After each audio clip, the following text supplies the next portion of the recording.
All right, so for what day was that? I know what the day today is.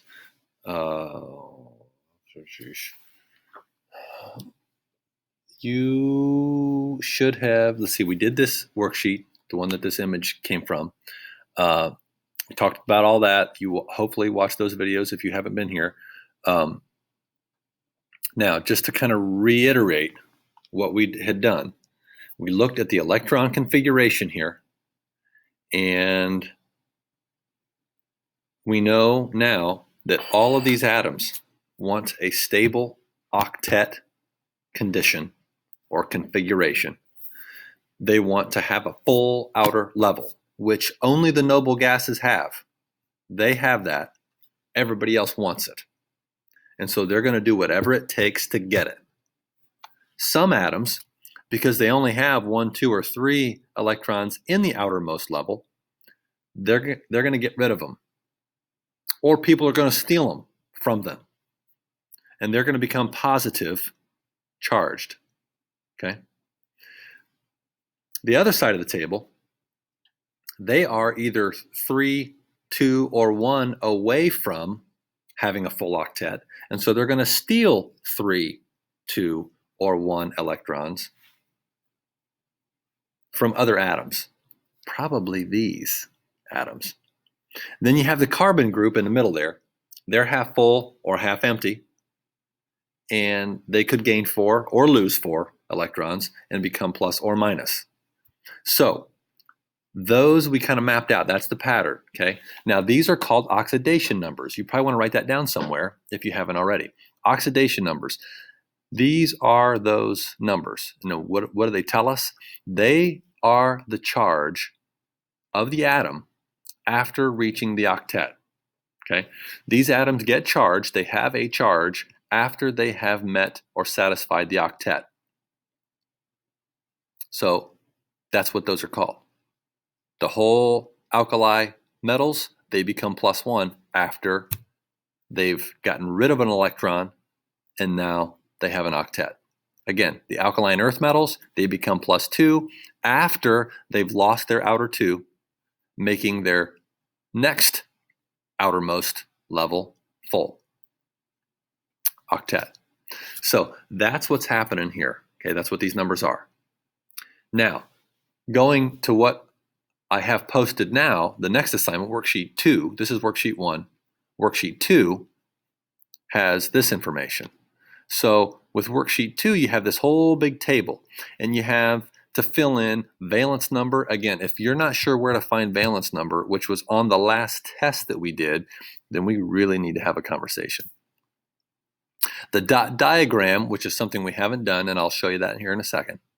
But again, it's showing you sulfur that has how many dots around it? 6. What's the valence number?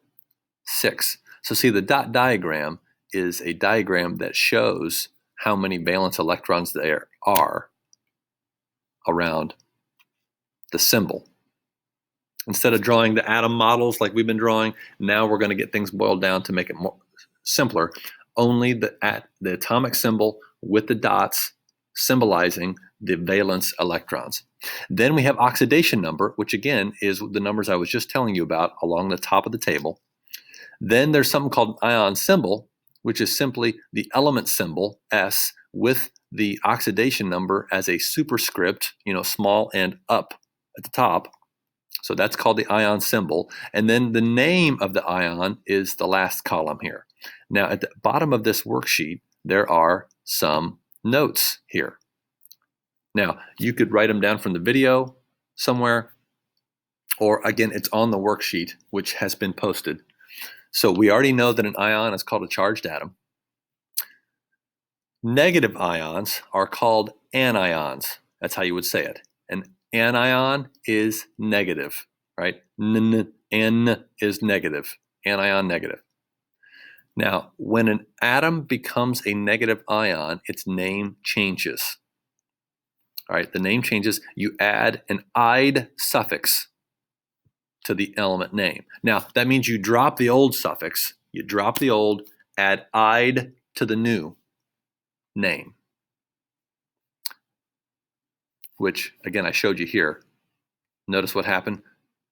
Sulfur got taken off and "ide" got put in its place. So that's what we mean by losing the old suffix. "Ide" replaces it. Now, a positive ion is called a cation. It's not cation, it's a cation. If you remember that the T is kind of like a plus, and pluses are positive, so maybe that will help you remember that a cation is positive. The name is just the element name. The name doesn't change.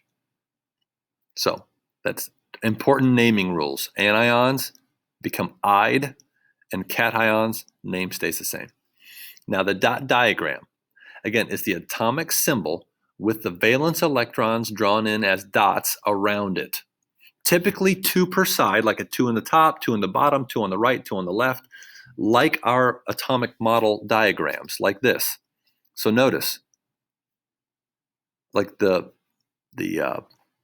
noble gases, 2, 4, 6, 8. So we stick with this 2, 4, 6, 8 thing. Oh, wait a minute. What is that doing on carbon there? So if we're looking at carbon here, okay, instead of it being like this, we don't draw the 4 around carbon like this. Oh, I bet it's going to be, oh, they're connected. We don't draw them like 2 and 2. You don't pair them up until you've gone around once.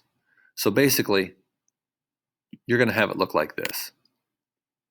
You would put one on a side. Just, oh gosh, what are those doing? I don't even know.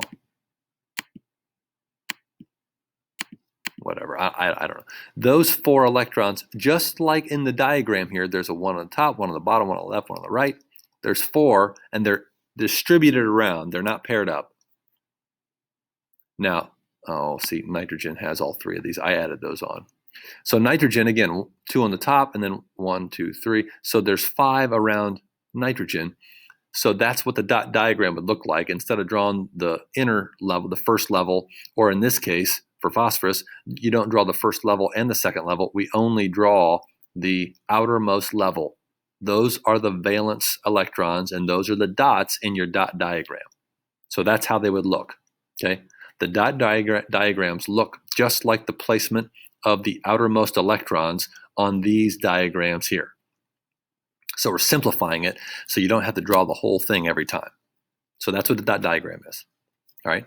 So for this table, you're supposed to fill this whole thing in, looking up valence numbers, sketching dot diagrams. Again, do this in your comp book because the dot diagram is going to be tough to draw electronically.